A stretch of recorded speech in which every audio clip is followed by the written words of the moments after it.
नमस्कार, मैं शंभू कुमार सिंह और आप देख रहे हैं नेशनल दस्तक। क्या हम देश में आंतरिक गृह युद्ध की तरफ जा रहे हैं? क्या देश में अविश्वास का माहौल बन गया है?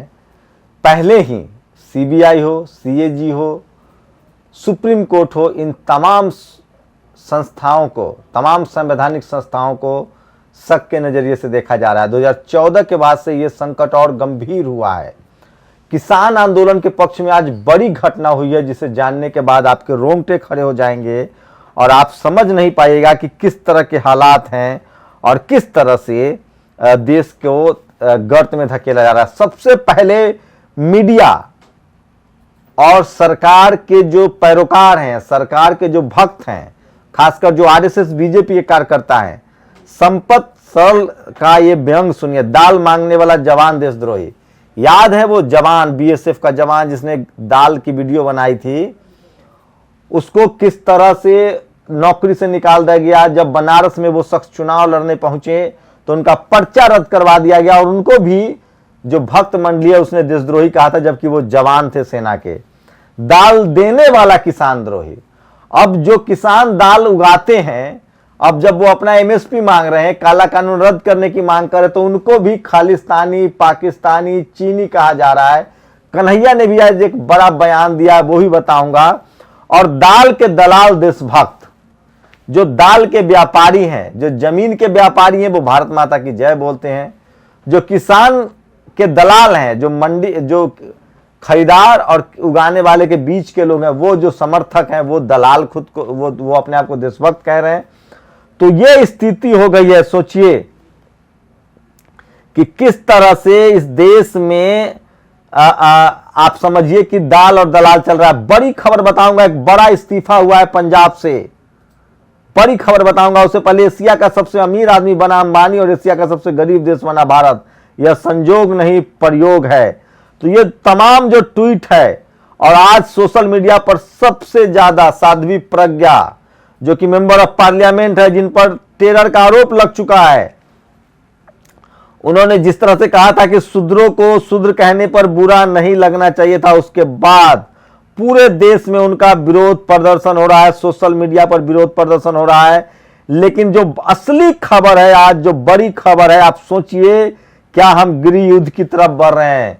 लगातार लोग कह रहे हैं कि भारत को हिंदू मुस्लिम में पहले लड़ाया गया आरएसएस बीजेपी ने, फिर जातियों में लड़ा दिया गया। एनआरसी सीए पर मुसलमानों को सबसे अलग थलग किया गया, एससी एसटी एक्ट पर दलितों को अलग थलग किया गया, आदिवासियों को अलग थलग किया गया, और सारे फैसले सुप्रीम कोर्ट से करवाए जा रहे हैं। और सरकार ने लगातार अपने खिलाफ होने वाले आंदोलनों को खत्म करने के लिए अब नए तरह के हथकंडे अपना रही। और जिस तरह से उसने तय किया था कि वो अब इस देश में किसी भी आंदोलन को होने नहीं देगी, दबा देगी, उसके बाद जब किसान आंदोलन आया है और उसको जिस तरह से बदनाम किया जा रहा है, उसको लेकर कन्हैया ने भी कहा है। लेकिन जो सबसे बड़ी खबर है, वो बड़ी खबर बता रहा हूं कि किस तरह से इस देश में ऐसा पहली बार हो रहा है कि सोचिए, पंजाब के लोग, पंजाब सिंह रेजिमेंट है, सेना में जवान हैं, और लोग कह रहे हैं कि अगर पंजाब के लोग सेना में नहीं होते तो ये सरकार उन पर डंडे चलवा चुकी होती, वाटर कैनन चलवा चुकी है। पंजाब में जो पुलिस है पंजाब की, वो भी अपने लोगों पर डंडा चलाने से इनकार कर चुकी है। और नतीजा देखिए सामने। इधर किसान कानूनों के खिलाफ पंजाब डीआईजी जेल का इस्तीफा, बोले मैं हूं अपने अन्नदाता भाइयों के साथ। इधर उधर आंदोलन में पहुंचे शशि थरूर। तो सोचिए किस तरह से कि अब इसको कहेंगे लोग देशद्रोही। तो क्या बीके सिंह देशद्रोही थे जो सरकार के खिलाफ आंदोलन चला रहे थे, आर्मी चीफ? जब ये आदमी राजनीति कर रहा है तो क्या गवाई सुप्रीम कोर्ट के former chief justice of India, Rajya Sabha member बने गए, वो राजनीति नहीं थी? किरण बेदी, वो राजनीति नहीं थी? सीएजी का प्रमुख विनोद राय, क्या वो राजनीति नहीं थी? पहले नाम बता दूं, किसान आंदोलन के समर्थन में इस्तीफा देने वाले लखविंदर सिंह जाखड़ जो है, इन्होंने इस्तीफा दिया है। और कृषि कानून पर इन्होंने इस्तीफा दिया है। ये पूर्व डीआईजी जेल थे ये। और कृषि कानून पर किसान संगठनों और केंद्र सरकार के बीच बातचीत से विवाद सुलझता नहीं दिख रहा है। इसी बीच प्रदर्शनकारी किसानों के समर्थन में अब खिलाड़ी और नेताओं के बाद प्रशासन से जुड़े लोग भी उतर हैं। पंजाब के डीआईजी जे लखविंदर सिंह जाखड़ ने सोचिए अपने पद से इस्तीफा दे दिया। उन्होंने इस्तीफा का ऐलान करते हुए कहा है कि इस मैंने सारी औपचारिकताएं पूरी कर ली हैं, इसलिए मुझे नहीं लगता कि इसे स्वीकार करने में कोई दिक्कत होगी। तो ये है, अब वक्त इनको घुसखोर, आंदोलनकारी और तमाम तरह के तमगों से नवाजा जाएगा। तो क्या हम इस तरह के हालात में पहुंच गए हैं कि अब आपस में ही अधिकारी, कर्मचारी, जवान ये सब लड़ने लगे हैं। और इससे भी एक बड़ा बयान आया है, जब आधा भारत भूखा है तो नए संसद भवन क्यों, कमल हासन ने पीएम नरेंद्र मोदी से पूछा है। अब सोचिए कि खिलाड़ी, फिल्म कलाकार, दिलजीत की आपने बात सुनी, अब कमल हासन ने भी ये बयान जारी किया है। तो आप समझिए कि इस देश में क्या चल रहा है। लगातार लोग टुकड़ों में बंट रहे हैं और भारत के संविधान को लोग खतरा बता रहे हैं और सोशल मीडिया पर ये सारी चीजें अब वायरल हो रही है। तो किसान आंदोलन के 18-20 दिन हो गए हैं, 2 महीने से चल रहा था पंजाब में। कल 14 तारीख से किसान आंदोलन और तेज होने वाला है। मीडिया की लाख कोशिश के बाद भी आम लोगों का समर्थन मिल रहा है। मैं आपको दिखाऊंगा वो तमाम रिपोर्ट्स जो मैं लाया हूं सिंघू बॉर्डर से। मैं फिर कह रहा हूं, किसान आंदोलन रुकता नजर नहीं आ रहा है। पहली बार नरेंद्र मोदी और अमित शाह की जो भय भूख वाला जो अंदाज है, जो डराने वाला जो डिक्टेटरशिप है, उससे किसान बैकफुट पर नहीं जा रहे हैं। उन्होंने तय कर लिया है कि या तो बिल वापस होगा या किसान यही सीमा पर रहेंगे। 10 से ज्यादा किसानों की मौत हो चुकी है। सरकार टस से मस नहीं हो रही है, लेकिन मीडिया के जरिए आंदोलन को फिर से खत्म करने की कोशिश है। 700 पीसी करने का ऐलान किया गया है।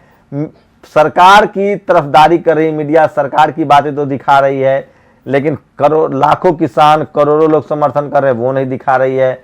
लोग मर रहे वो नहीं दिखा रही है। एक बेफ पैदा किया जा रहा है सरकार के पक्ष में कि वहां पिज्जा पार्टी चल रहा है तो वो खालिस्तानी है। इन तमाम सवालों को मैं आज किसानों के बीच से करके आया हूं कि क्या है सच, वो जरूर नेशनल दस्तक पर सारा वीडियो देखिएगा। तो अब तक की सबसे बड़ी खबर थी कि अब पुलिस महकमे के लोगों ने इस्तीफा देना शुरू किया है। खिलाड़ियों ने पद्मश्री लौटाए थे, फिल्म स्टार ने सब भी विरोध प्रदर्शन किया था और किसानों के पक्ष में डीआईजी लेवल के अधिकारी भी इस्तीफा दे रहे हैं। तो समझिए आप कि ये तो पंजाब, हरियाणा और देश भर के किसानों का आंदोलन है जिसको सरकार डिरेल नहीं कर पा रही है, लेकिन मीडिया के जरिए कोशिश करे। कल 14 दिसंबर से भूख हड़ताल और देशव्यापी आंदोलन और तीव्र करने का किसानों ने ऐलान किया। उन्होंने कहा है कि सरकार पहले बात माने, बिल रद्द करे, तब अब बातचीत होगी। तो आर पार की लड़ाई है। ये तो तय है कि इस आंदोलन ने जाति धर्म में बंटे समाज को एक बार फिर से जोड़ दिया है, जो बीजेपी ने तोड़ दिया था लोगों को। और दूसरी बड़ी बात है कि जिस तरह से लोग जेल में डाले जा रहे थे उस पर भी लोग सवाल पूछ रहे हैं। आपकी क्या प्रतिक्रिया, अपनी प्रतिक्रिया जरूर दीजिए। शुक्रिया।